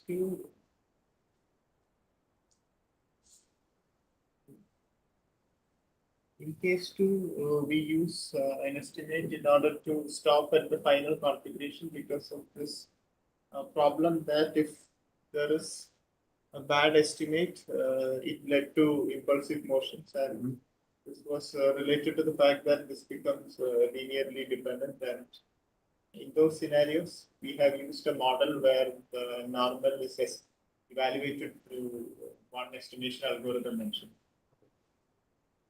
So that's the only scenario for part. Okay, and so I understand that it's then it becomes actually worth it to do an estimation of the normals for the obstacle avoidance. And is it worth it to do it for the positioning only when you do plane to plane or cylinder positioning? Is it worth it to spend time or energy or whatever estimating the normals? On the experimentation, what we showed were all based on the simplified model, which works well. So finally, we could say that estimation, although it is always interesting to have these values because we would get the desired behavior that we want, not necessarily. While trying to position in congested space, there are these scenarios where it becomes important, such as case 2. I have an almost similar question. When you do plane to plane and cylinder inspection, so you add an arbitrary, well, not so arbitrary motion to the end effector. In the case of plane to plane, it can be any combination of, I don't remember the axis, but 2 linear axes. And in the other case, you have to add a really particular combination of linear and angular velocity of the end effector. Would it be possible to just use the linear part, but inject it inside the kernel of the main task? That could also be possible. Okay, and in this case, would the normal estimation have a role in the induced final motion?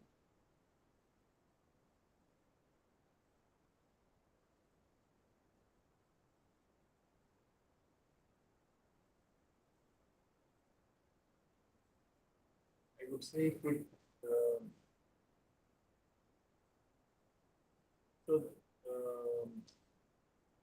It depends on what we are trying to achieve, because depending on the estimation, the behavior while scanning would change. But our objective is to have an exponential reduction of the task function on the distance measurements, which could still converge without estimation. However, the fact that the model varies would affect the behavior while scanning. So that needs to be studied on what could be more suitable. Okay, thank you. Because that, yeah. Yeah, my guess is that the kernel of the interaction matrix or of its pseudo-inverse maybe yeah, I'm not sure you would lead to you would get the same motion like with the tracking the exact cylinder if the normals are not so well estimated, but it would be worth it to have a look. Yeah, so convergence and eventual transition to scanning would be different in those things. So you have mostly considered for the inspection part, you have mostly considered teaching by showing. So you get the measurements because you are at some point you are at the correct position. You take it as a reference.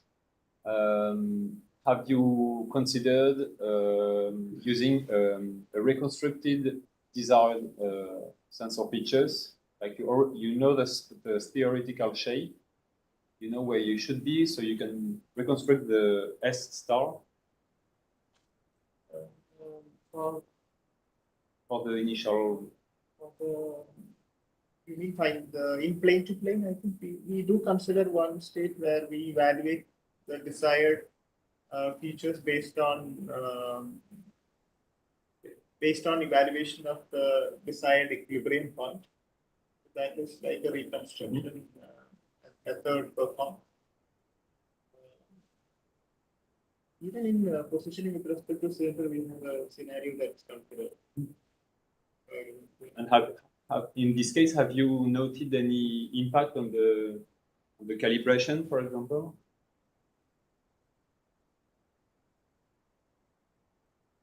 I think I misunderstood the question. From what I understand, we have a sense of the model at at the final configuration, and these parameters are used to build the sensor feature.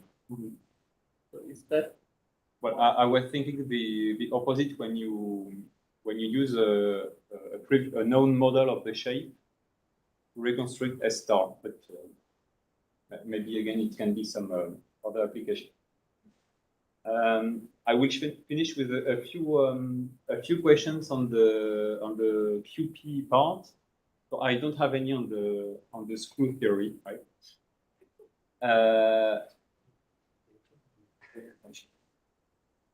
So first, something that I will probably understand in 10 seconds. Why do you need some stopping conditions for the QP? Because the robot will stop by itself, no?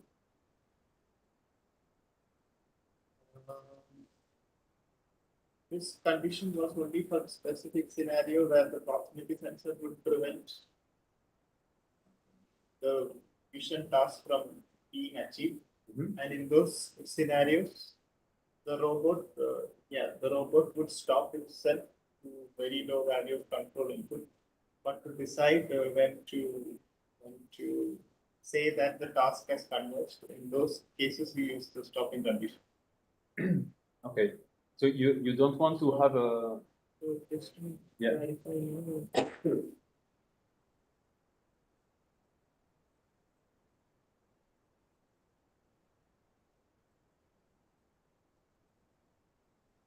So yes, the robot control input would be 0, and then stopping condition is just to say when to stop. Because when it goes to the below a threshold, we will say, okay, it has come. Okay. Well, actually, you can replay the video because there is maybe this. My guess is that it is why you have added a regulation term. Is it because of the chattering at like 1 second? In the joint velocity plots, you see that we have some kind of discontinuities. I would expect that it is when because we have some discontinuities in the sensors themselves. So yes, over here, this is not related to the regularization term, it's related to I think you the have scenario over here. Yeah. That is the discontinuity you mentioned. In our case, without regularization term, at the final position, there can be a bit of oscillation. So good, in a sense, good behavior at convergence was achieved through regularization. And so it's not related. Okay. And are you fine with these discontinuities and chattering, or have you tried to find something to counter it? So right now, one proposed solution is to add more proximity sensors so that there will be more continuity. Or we could also add additional constraints that ensure that there is more smoothness to the behavior. That is something that can be done. Okay. So either more sensing or more constraints. Okay. Yeah, typically, as you are already using QP, the QP approach, a really easy way to kind of enforce continuity is to only look for a Q dot solution around the previous one, so not so far from the previous Q dot, and then you are fine with the continuity, more or less. Yeah, I remember a previous work when this was done. So yeah, that was definitely a solution. Well, that's it for me. So congratulations again. Okay, thank you. So I will continue to finish. And I have the most difficult part to try to find a question of some of my colleagues because most of the questions have been already asked. So first I will like to thank you for your presentation and your manuscript, which was really reason to read and to follow. And thank you, François, for inviting me. for participating to both this jury, but also to the CSI with Olivier. It was, yeah, I had the opportunity to already discuss with you, and it was really a pleasure to have these exchanges. I have very few questions. I was wondering, you try to evaluate the efficiency of your framework, and then you propose to have errors in your measurements and so on. And so, for example, you mentioned, if I remember well, 26 insights, 26, an error about 27 very precisely degrees, and I wanted to know why this value. Is it because of the limitation of the sensor, or this is completely random? I'm going to show one scenario where the new controller behaves, performs well, was able to converge, and the classical controller was not performing, becoming unstable. So we wanted to show one scenario, and this theta equal to 27 degree was a particular case where it worked. Okay. So the idea is to add, increase the angular error and see the performance. Okay, I was just wondering if it has a link with the performances of the sensor, the sensing part by itself. I mean, you have a cone of the detection and so on. So I was wondering if it was linked or not.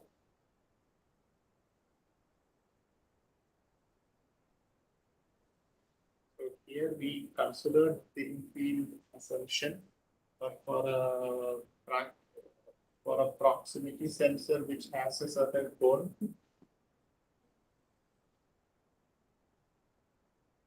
these results could tell us what, because it is possible to tune the proximity sensor to have different cones of detection. So this result can enable us to see what would be a suitable cone to choose, because if we are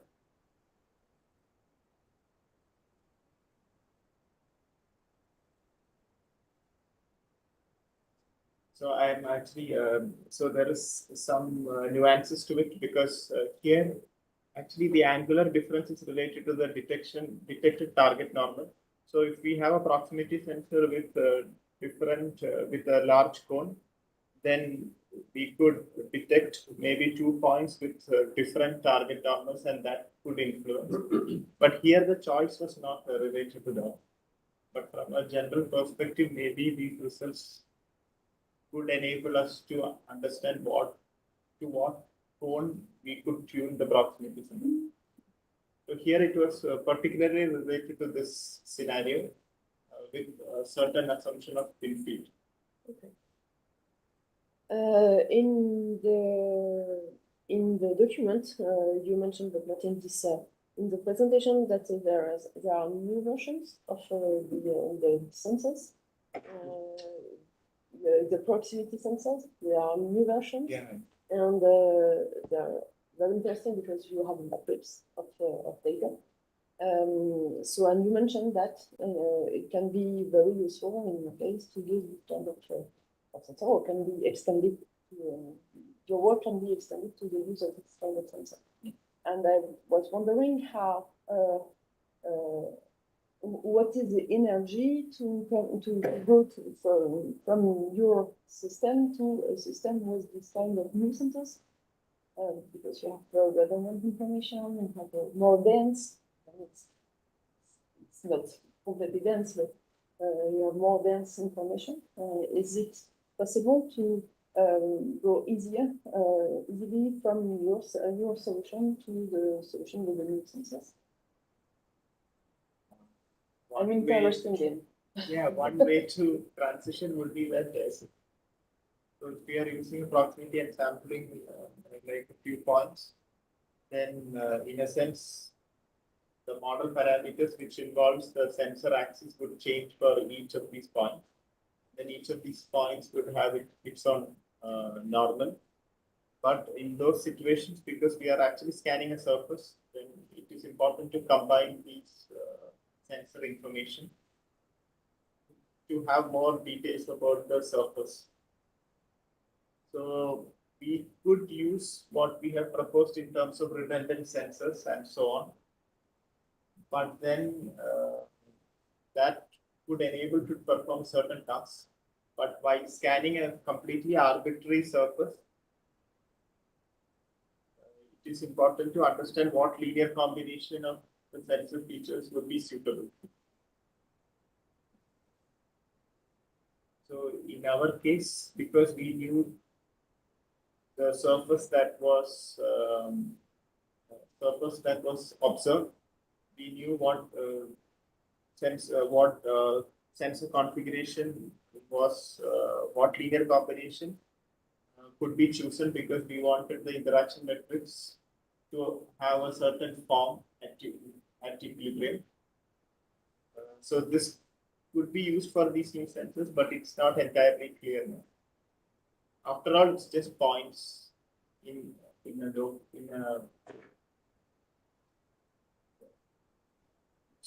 so after all, it's related to in a sense this arrangement where the angle would be smaller. So perhaps you mean that perhaps you do not need no more a complete range around it.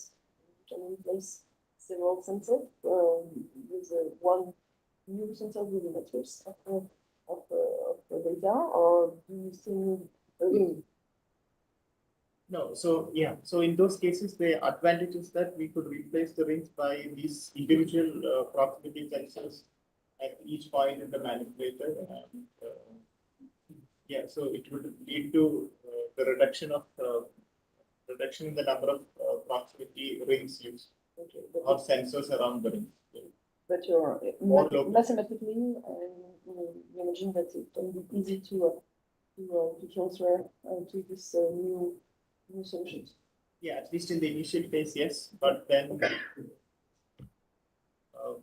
it is since there could also be a phase where we could use some surface information, and in those cases, maybe the modeling might change. But for the basic scenarios, the modeling can be easily transitioned. I have one question in your manuscript. You mentioned the positioning of the robot inside a cylinder, and you done it in simulation on it. And can you give us some ideas on what can happen in real? Or is it real or? Yeah. So it depends on the arrangement of proximity sensors. Here we have these two half rings. So in situations when we have to go inside the cylinder, we need the full rings to scan all the surfaces, or scan more parts of the surface. So I think it is possible. However, there would be a limitation on the minimum radius that can be considered. So for our it's easy to implement it in simulation, but to use this robot in physical experimentation would be difficult because of the difficulty in attaining such cylinders. So maybe for some other kind of manipulator or some other kind of robot, it might be of interest. In your perspectives, you mentioned the relative pre-shaping progressive. And so I'm interested in this proposition. And can you give us some ideas about this proposition? Is it straightforward to do what your formalisms to do this? And what can you imagine to have with the kind of application? For reactive pre-shaping, a basic idea would be to hold a cup. Would be like a modified cylinder. So from a modeling perspective, it would be related to positioning with respect to the cylinder. Usually in sensor-based control, even if the model changes a bit, you would be able to converge to the final position, which is based on the distances. So in those scenarios, it could be directly applied. But if we are going to grasp a different object, there can be certain additional scenarios to be considered. So at least the initial step is to consider something like that. Okay. Yeah, to mimic a cylinder as you have done in the watch. Okay. And last question. In the experiment with the racket, I have the impression that it was a little bit slow, the reaction of the robot. And I was wondering, is just an impression or is it real and what?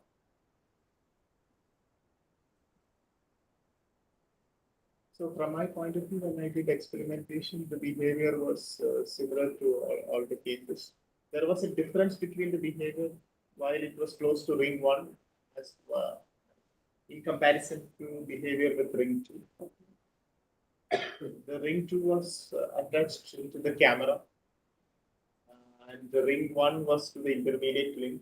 So there was the redundancy of the system was enabling it to perform this motion. In the case of ring 2, it was directly tied to the visual task function. So any perturbation or motion away would also affect the minima, the equilibrium defined for visual task function. So I guess that is why it was seen that the norm of the control input was less while interacting with ring 2. Okay. But is that what you meant? What you were asking related to the slowness? It was in a video in this one, perhaps. Yeah. So my argument was based on the norm of the control input. Yeah. Okay.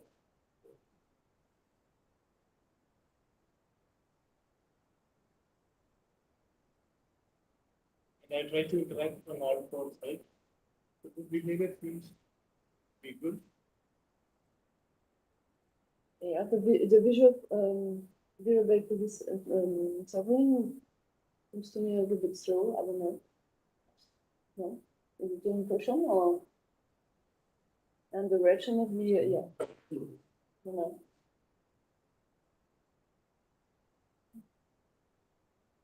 Yeah. Okay.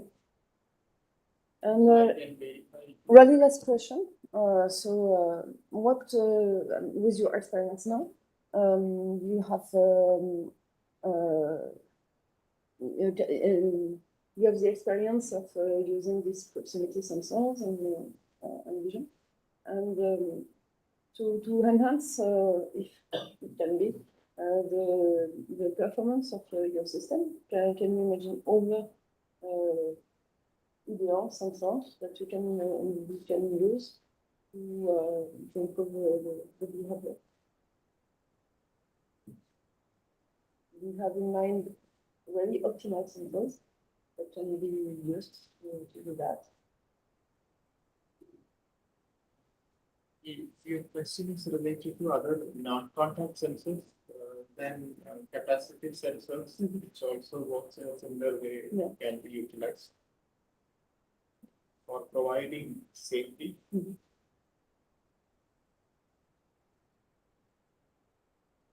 Additionally, the other interesting sensor modality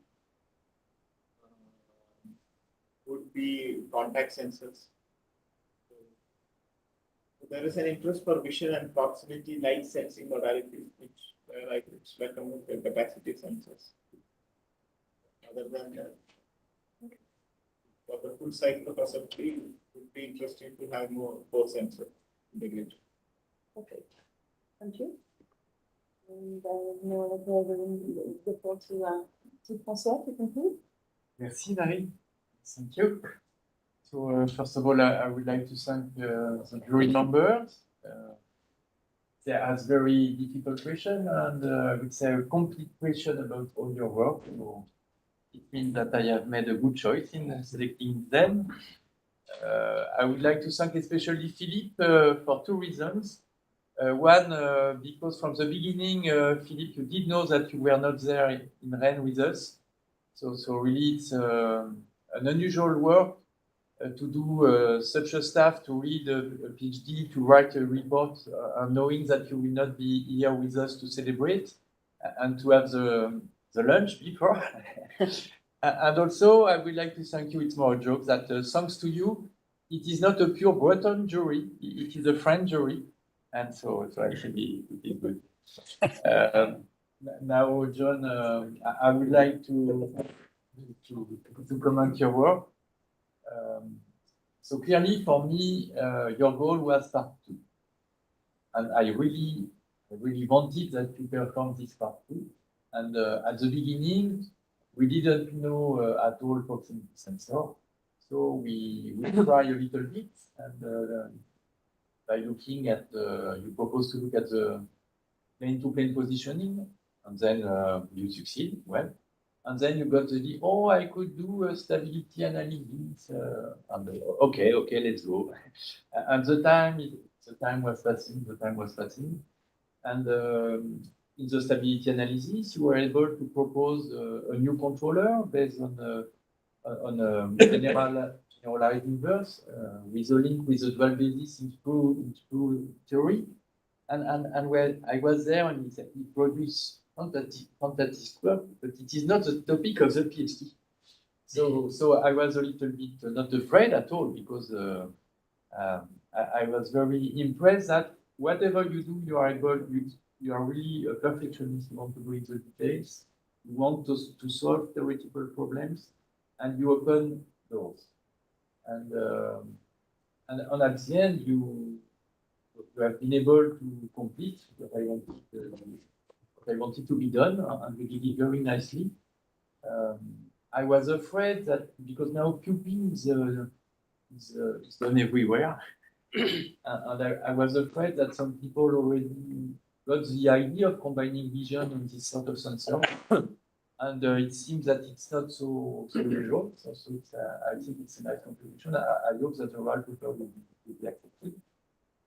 I would like also mention that really true theory is your secret garden, and I hope that you will be able to follow this secret garden in the French expression. So it means it's really my pleasure, that secret garden. And so I hope you will be able to pursue to work in this area, even if it is difficult now to, unfortunately, to do some pure theoretical work without any assurance that you will be able to find a complete application of answer. But it's a nice thing. I also would like to mention that I think you prefer theoretical development, but you have been able to perform a lot of experiments, and they were successful, and I was very impressed by the last results. You see that there are so few oscillations, so even when we are in a local minima, that are sometimes subject to instability. So I'm very happy by your work, and I would to go to the end. I would like also to say that you are a very kind person. It has been a real pleasure for me to work with you. Maxime, you are still there, so I have to say that you are the first, in fact, one of the 4 PhD students who started in the same year. And clearly, from the 4, I think you were the best with writing quality. And for me, it was very good, because I was a single supervisor, while for the 2 other one, I got some help from other people.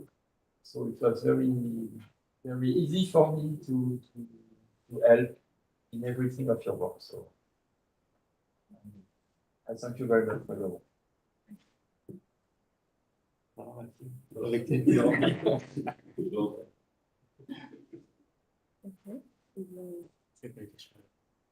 Ah oui, pardon, excusez-moi. Il y a quelques docteurs dans la salle, parce qu'il y en a vraiment qui veulent poser des questions.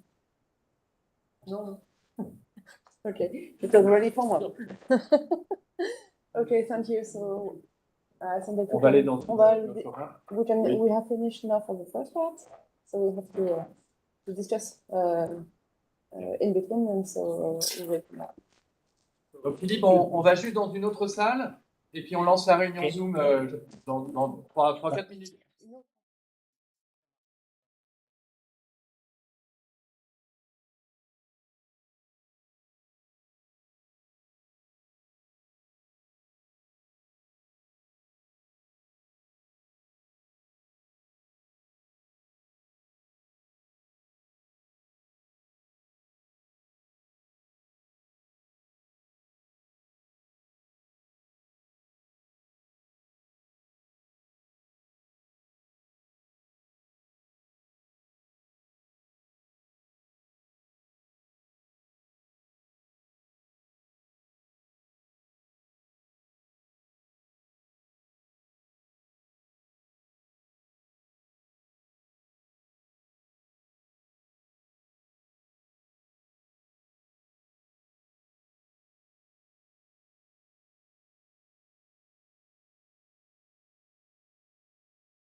Je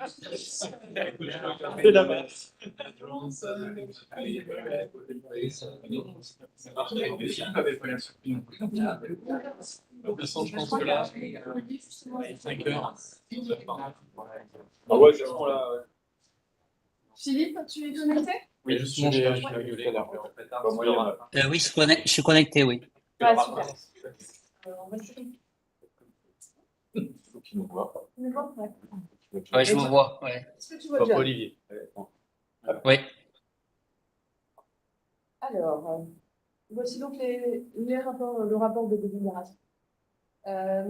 En français. Oui, j'ai compris le français un peu. Mais pas un peu, tu comprends très bien le français.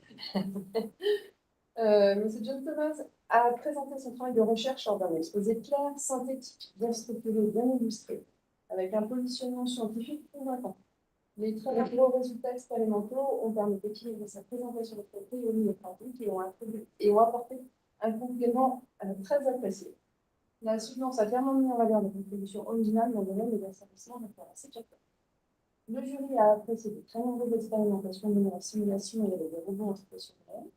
Les réponses claires, convaincantes et réfléchies aux questions du jury, variant le spectre du fond, ont montré une très bonne maîtrise du sujet et un recul sur les domaines étudiés, notamment sur les aspects témoins de l'expérimentation. Ça qui. Je peux faire plus long. Pour toutes ces raisons, le jury à l'unanimité décerne à donc le grade de docteur de l'Université de Rennes. Merci. Félicitations.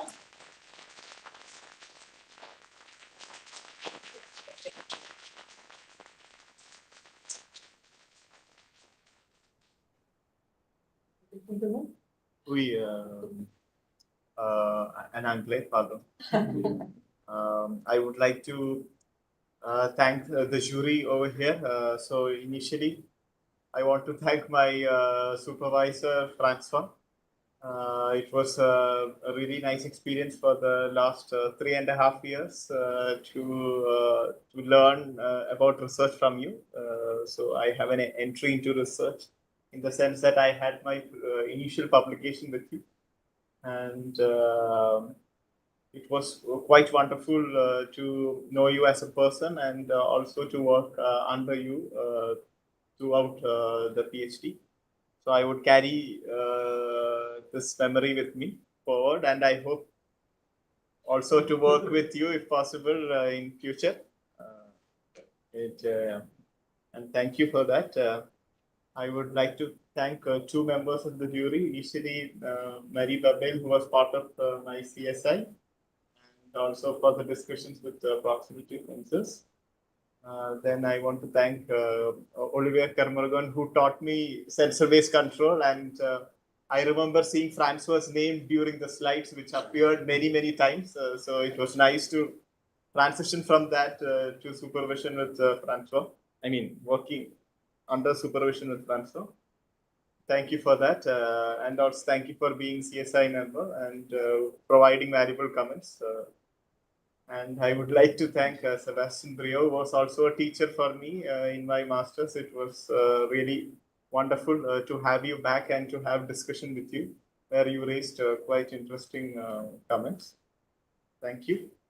And I would really like to appreciate Philip Fraser for his comments, his review, and also to join us from the US and to get up at an early time and to be with us. Thanks a lot. And I'm quite happy with your comments since it provided a lot of future perspective, which I could carry. And yeah, thanks a lot. I would like to also thank my family who is watching it from India. My parents, my uncles, aunts, cousins, then my brother and family who's watching it from Italy, from Genoa. So thank you all. And there are also some other friends who are watching it on stream. I thank all of them. And I would like to thank everyone that I met during the 3 years. I would start with my roommates, people who I shared a room for 3 years. Nicola, Maxime, Thibault. I also want to thank Maxime who came down from Paris. It's a long way from Paris. Thank you, Antonio, for handling the streaming. And also thank everybody else, the permanents that I met, I talked to. Thank you, Eric, Alex, Pablo. And thanks to everybody else that I met. Unfortunately, Claudio, unfortunately, I cannot name everyone right now. But thank you, thanks a lot. And after this, there will be a po in the room adjacent to this. And I would like to invite everyone for that occasion. Just Thank you. before, you have one last thing to say. On this paper, and then back.